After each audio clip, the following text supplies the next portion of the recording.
Salut, j'espère que vous allez bien. Je suis trop contente de vous retrouver pour une nouvelle vidéo. Faut que j'arrête avec ces intros de youtubeuses, faudrait vraiment que je trouve mes propres intros, mais vraiment, je suis formatée par la culture YouTube, désolée. Bon, bref, j'espère que vous allez bien, je suis vraiment contente. Je suis en train de répéter pareil, c'est ridicule. Bref, on se retrouve pour une nouvelle vidéo, je suis pas contente, ok. En tout cas, je suis vraiment pas contente d'être aussi floue, je suis désolée. Ça va arriver souvent dans la vidéo, pardonnez-moi. Bisous. Je pète les plombs, désolée, c'est 2025, c'est comme ça, c'est le mood. Plus sérieusement, de quoi on va parler aujourd'hui? En fait, je voulais vous prendre de manière très tranquille, très chill. Comme vous voyez, je suis sur le canapé, je vous parle en mode chit-chat, make-up sans make-up pour une vidéo qui pourtant est préparée. Et oui, en 2025 aussi, j'ai décidé de préparer mes vidéos, même si c'est sous forme de ce petit post-it. Mais bon, maintenant on fait les choses bien, ok?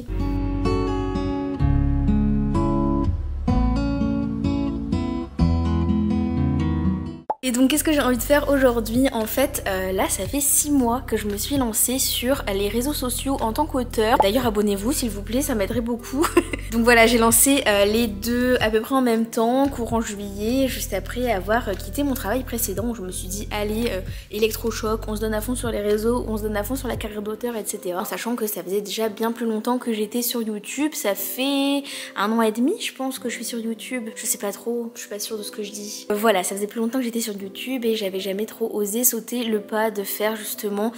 mes réseaux sur d'autres réseaux sociaux parce que YouTube c'était bien, c'était un bon compromis, genre je donne des petits bouts de moi, je vous partage un peu mon quotidien, mais en même temps il y a moins ce côté plateforme vraiment avec tous les commentaires, tout ce qu'on voit des autres personnes et tout. Enfin, vous allez me dire il y a aussi la section commentaires, tout ça, mais je sais pas, je trouve que c'est assez différent quand même dans le traitement et dans la perception, donc voilà, c'était plus confortable pour moi d'aller sur YouTube, d'avoir cette petite chaîne tranquille, nichée dans un coin où je vous parle vraiment comme mon journal intime, donc voilà. Mais bref, ça ne dure qu'un temps car quand même les réseaux sociaux c'est super important en 2025. En plus je travaille dans la com donc j'ai clairement pas d'excuses. Au bout d'un moment il faut se prendre en main, il faut avoir une vitrine, il faut montrer ce qu'on fait, il faut sortir de sa coquille, même si des fois je trouve ça assez contraignant et chiant. J'ai décidé de faire ces petites concessions parce que j'ai envie de me donner à fond dans l'écriture et pour ça il faut quand même que les gens me découvrent un petit peu, donc voilà. Bref, tout ça pour dire que ça fait 6 mois que j'ai lancé mes réseaux et je me suis dit que c'était le bon moment pour faire une petite vidéo bilan sur ces 6 mois d'expérience, sur ce que j'en pense. Du coup ce que j'ai fait c'est que sur le fameux post-it je vous ai listé 3 avantages et 3 inconvénients que je vois actuellement sur le fait d'être sur les réseaux sociaux avec ce petit recul de 6 mois du coup. Voilà, en sachant que je sais clairement que ce que je dis c'est dans l'instant T. Je pense que si je fais cette même vidéo dans 1 an, j'aurai pas du tout les mêmes points qui vont ressortir, en tout cas peut-être pas de manière autant importante comme ça. Enfin je sais pas trop, mais je pense vraiment que là c'est juste sur l'instant T avec l'état dans lequel je me trouve actuellement vis-à-vis de l'écriture, vis-à-vis de ma vie perso, vis-à-vis des résultats sur les réseaux, tout ça. Bref, vous avez compris, donc voilà. Je vais rentrer dans la vidéo parce qu'une fois de plus je me suis dit je fais une vidéo courte et à chaque fois que je veux faire une vidéo courte, c'est une vidéo longue. Donc là vraiment on arrête les bêtises. Premier point, c'est parti. Donc je vais commencer avec les avantages que j'ai pu noter et le premier c'est clairement le fait de créer une communauté, ça de toute façon sans surprise. L'avantage que j'ai eu c'est que quand j'ai lancé du coup les réseaux sociaux, ça faisait déjà 1 an que j'étais sur YouTube, donc ce qui m'a permis d'avoir déjà créé une petite communauté ici. Donc c'était cool parce que je voyais déjà des gens qui revenaient souvent dans les commentaires sur YouTube, etc. Et finalement ça a été les premières personnes que j'ai vues s'abonner sur mon compte Insta, notamment quand je l'ai créé. Donc c'était assez cool parce que quand je suis arrivée j'avais déjà un peu une petite base qui m'a suivie, donc ça c'était chouette, vraiment d'avoir l'impression qu'il y avait peut-être un petit peu moins d'efforts à fournir de départ parce que je partais pas totalement de zéro non plus, donc c'était assez rassurant. Après évidemment j'ai mon entourage et tout qui m'a soutenue, qui m'a fait un peu de pub et tout, donc c'est toujours cool, c'est toujours sympa, donc voilà. Et au-delà de ça, au fur et à mesure je suis en train de créer une petite communauté et c'est vrai que même si comme je vous ai dit il y a ce côté aussi commentaires etc sur YouTube, mais je trouve quand même que c'est très différent sur les réseaux sociaux. Il y a beaucoup plus ce truc interaction vraiment dans le présent quoi, tout simplement. Et c'est vrai que c'est assez sympa parce qu'une fois de plus les gens que je voyais revenir souvent dans les sections commentaires de YouTube, je les vois aussi souvent revenir en commentaire sur mes stories, sur mes posts, etc. Donc je trouve ça très très chouette, je trouve ça vraiment encourageant et très motivant en fait. Il y a ce côté justement de je ne fais pas tout ça pour rien. Et c'est cool parce que faire des trucs pour rien, bah ça peut se faire, mais c'est un peu chiant. Même si en soi vous ferez toujours les trucs pour vous-même, donc du coup c'est déjà bien, mais quand il y a d'autres gens quand même qui s'embarquent dans l'aventure en plus de vous-même, c'est toujours bien. Je vois des commentaires très gentils, pour l'instant j'ai de la chance d'avoir eu que des personnes très bienveillantes, donc c'est aussi l'avantage d'avoir des petits comptes. On n'a pas encore les gens qui se perdent par là pour donner de la haine, donc c'est chouette. Mais voilà, du coup c'est très stimulant quand même pour ça, pour le côté communauté, et c'est vrai que c'est quelque chose que je recherchais beaucoup. Donc vraiment un truc chouette avec les réseaux sociaux, c'est que bah, ça aide à créer une communauté. Même si elle est petite, elle est soudée et c'est vraiment super chouette. Le deuxième point que j'ai mis, que j'ai noté pour l'instant qui m'a semblé pertinent, c'est le fait qu'avec les réseaux sociaux, bah, on peut vraiment développer sa vitrine, même si c'est peut-être pas très élégant comme ça. J'ai mis vitrine / une marque personnelle entre guillemets parce que... bah voilà, je sais pas, je trouvais que le terme me paraissait bien, en même temps ça veut tout et rien dire, mais ce que je veux dire par là c'est que je trouve ça très bien qu'avec les réseaux sociaux, bah on puisse quand même montrer un peu ce que nous on pense, on peut vraiment montrer ce qui nous intéresse, les thèmes qui nous tiennent à cœur, un peu une petite partie de nous supplémentaire, et je trouve quand même que bah, ça fait un atout pour le jour où, j'espère, des lecteurs seront intéressés par mon travail, où j'aurai publié mes histoires, ou des maisons d'édition passeront par là, etc. etc. Vous avez compris l'idée, bah, je trouve ça sympa et rassurant de me dire bah, j'ai déjà ça à proposer, voilà qui je suis, voilà ce que j'aime, voilà ce que j'ai en tête, et évidemment c'est qu'un petit échantillon parce que le gros de tout ce que je veux proposer, de tout ce que je fais, de tout ce que je dis, de tout ce que je pense, c'est dans mes livres. Mais malgré tout, bah, j'en donne des petites doses par-ci par-là sur mon compte Insta, sur mon compte TikTok, c'est quand même mes pensées, c'est quand même les sujets qui m'intéressent, et je trouve ça bien quand même d'avoir ça et de me dire que même si j'ai pas 10 000 abonnés ni rien, bah, je sais quand même que si les gens un jour tombent sur ce compte, si un jour les gens me cherchent et me trouvent sur les réseaux, ils voient quand même ce que j'ai envie de dire et ce que j'ai envie de montrer de moi, et je trouve ça bien. Ce sera toujours un plus, ce sera toujours quelque chose de bien, et bon voilà, ça payera un jour ou ça payera jamais, je sais pas, mais en tout cas les personnes qui vont tomber sur ma page bah, auront ça de moi, auront cet échantillon, et je trouve ça quand même bien de pouvoir le proposer. Enfin, le troisième point positif que j'ai noté, c'est le fait d'être auprès d'autres auteurs. Alors je m'étais beaucoup posé la question en créant ma page de est-ce que j'essaye de l'axer en mode je parle que aux lecteurs, est-ce que j'essaye de l'axer en mode je parle aux auteurs, et en fait je trouvais ça beaucoup plus confortable en commençant de parler aux autres auteurs, tout simplement parce que je suis pas encore publiée, et du coup je me sentais pas forcément légitime en fait de faire de ma pub etc sur des livres qui peut-être sortiront jamais, peut-être sortiront dans 10 ans, voilà, je me suis dit ce sera encore plus compliqué, et en fait je trouvais ça beaucoup plus rassurant de commencer en me disant bah, je vais parler à d'autres auteurs, je vais parler à des auteurs qui sont potentiellement dans le même cas que moi, avec les mêmes doutes que moi, et du coup bah, ça s'inscrit dans la lignée de ce côté communauté en fait, parce qu'il y a aussi la communauté avec les autres auteurs qui galèrent, qui ont des doutes, qui ont parfois des moments de joie, qui ont des bonnes nouvelles, et je trouve ça assez chouette justement de pouvoir vraiment m'embrigader là-dedans. Après, une fois de plus je vous dis, c'est des choses qui sont peut-être amenées à changer, si un jour je suis publiée, je pense que j'essaierai davantage de parler bah, à des lecteurs tout simplement, même si je trouve ça cool aussi de pouvoir toujours parler avec des auteurs, donc voilà, pourquoi pas trouver un moyen de faire les choses de manière hybride,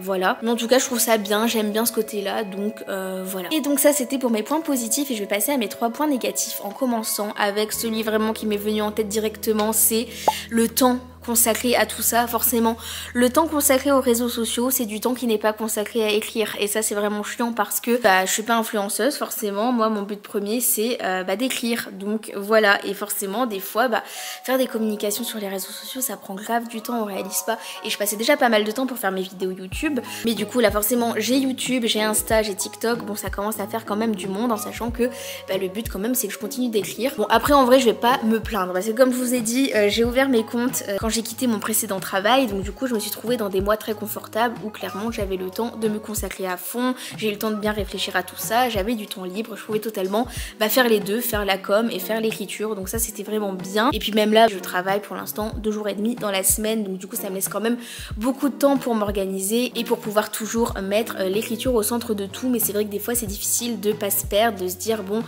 j'ai créé cette petite routine, moi je me suis fixée sur 2 posts Insta par semaine et un TikTok par jour, voire tous les 2 jours, donc c'est vrai qu'il y a quand même pas mal de contenu à faire, et une vidéo YouTube tous les 15 jours, un dimanche sur 2, donc voilà, il y a quand même des choses à produire, et l'écriture le reste du temps, plus le reste de la vie forcément, parce qu'il n'y a pas que ça malheureusement, donc voilà c'est quand même pas mal de temps, donc même si pour l'instant j'arrive à bien m'organiser, je me dis que quand je repasse à un temps plein, si je repasse à un temps plein, il va falloir faire certains sacrifices, et mon objectif c'est que l'écriture soit jamais sacrifiée sous aucun prétexte. Voilà, faut toujours que je garde en tête que s'il n'y a pas d'écriture, il n'y a pas de com, il n'y a plus rien derrière, faut juste juste pas oublier ce qui est le plus important, mais des fois c'est un peu difficile, donc voilà. Un deuxième point que j'ai noté, qui est un peu mon problème principal, c'est la comparaison / la pression. Bon, si vous me suivez depuis un moment, vous savez que je tente de moins me mettre la pression, d'avoir plus confiance en moi et tout ça, mais c'est super dur et j'ai beaucoup de mal. Et c'est vrai que les réseaux sociaux, en fait, ça a pas du tout calmé tout ça, au contraire. C'est vrai que c'est compliqué parce que les réseaux sociaux, majoritairement, c'est fait pour étaler ce qui fonctionne. Et même si la tendance aujourd'hui c'est bien renversé, que beaucoup de gens parlent de leurs failles, de leurs doutes, etc., de leurs fragilités, de leurs échecs, il y a quand même cette partie de forcément, c'est toujours plus sympa de faire un post Insta quand t'as une bonne nouvelle, quand t'as une réussite, quand t'as un truc chouette, ou en tout cas de bien le tourner, plutôt que quand tout foire et quand rien fonctionne. Donc c'est vrai que parfois il y a vite cette impression de les autres s'en sortent bien et pas moi, et c'est vrai que ça met le stress, etc., mais je pense que c'est assez humain, je pense qu'on est tous comme ça, et que même les gens que moi j'envie, finalement ils ont aussi leurs doutes. Justement c'est quelque chose que j'avais constaté en écoutant le podcast Microécriture de Élise Giraudot, si j'écorche pas son nom, mais vous savez que j'ai un problème avec les noms en général, mais du coup qui est justement une auteure qui a je sais pas combien, mais en tout cas des milliers d'abonnés, et qui parlait de ses problèmes vis-à-vis de la communication, etc. Je vous conseille de l'écouter, il est super intéressant, et justement elle se comparait aussi à des comptes avec encore plus d'abonnés, et du coup ça m'a fait vachement relativiser les choses et me dire bon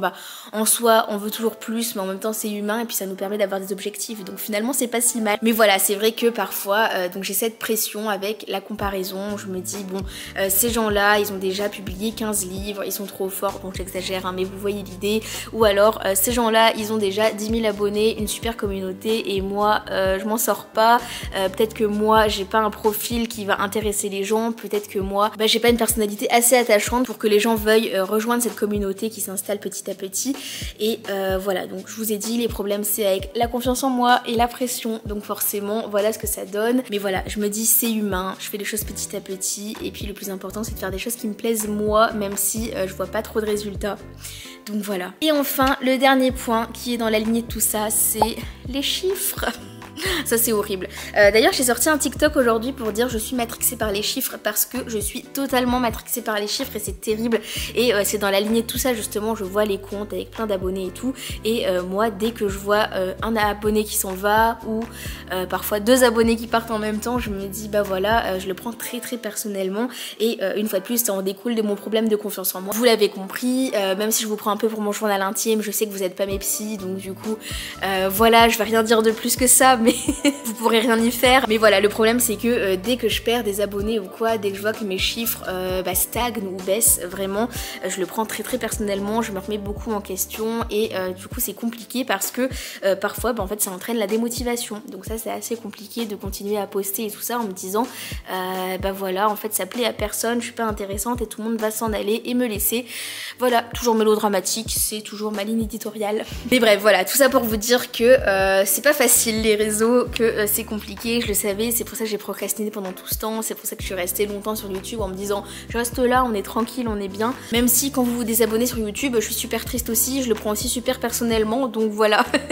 Mais bon bref, en tout cas j'essaye de garder en tête que le plus important c'est de faire du contenu qui me convienne, qui me plaise, comme je vous ai dit. Le but c'est de me dire que c'est une vitrine qui me ressemble, c'est une vitrine qui me plaît, et voilà, même si pour l'instant ça stagne, même si les débuts sont compliqués, je pense que quand même avec les réseaux sociaux on oublie un peu vite que un abonné c'est quand même beaucoup déjà. Là actuellement, à l'heure où je vous parle, j'ai un peu plus de 1000 abonnés sur TikTok et j'ai un peu moins de 200 abonnés sur Instagram, et c'est vrai que je trouve ça peu, que je me dis c'est compliqué, que une fois de plus je me compare avec des gens qui montrent que ça fait 6 mois qu'ils sont sur les réseaux et ils ont déjà 20 000 abonnés, mais voilà, chaque chose en son temps. Je sais en tout cas que je reste authentique et que c'est déjà bien, que je fais de mon mieux, que j'essaie de trouver un équilibre, que je fais au fur et à mesure, etc. Et surtout que malgré tout,